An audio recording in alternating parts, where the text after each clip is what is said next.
We're about to enter a place that we're rarely allowed to go. This is one of the many housing complexes here in Pyongyang, and we're going to go inside the apartment of a North Korean family.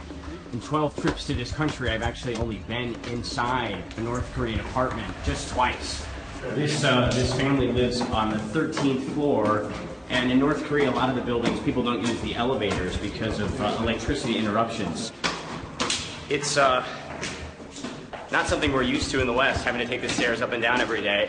On the upside, it's really good exercise, but after a long day's work or a night out of drinking, this is where we take our shoes off when we walk in. Hi. Oh, nice to see you.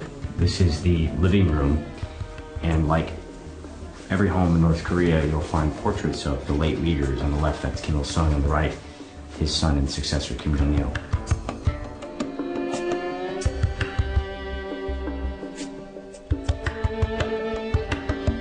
Family photos hanging on the wall.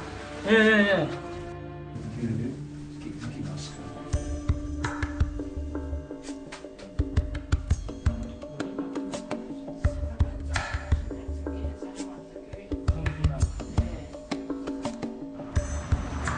And here's the neighborhood from street level. This is, say, a typical North Korean neighborhood. This is the building they were just in.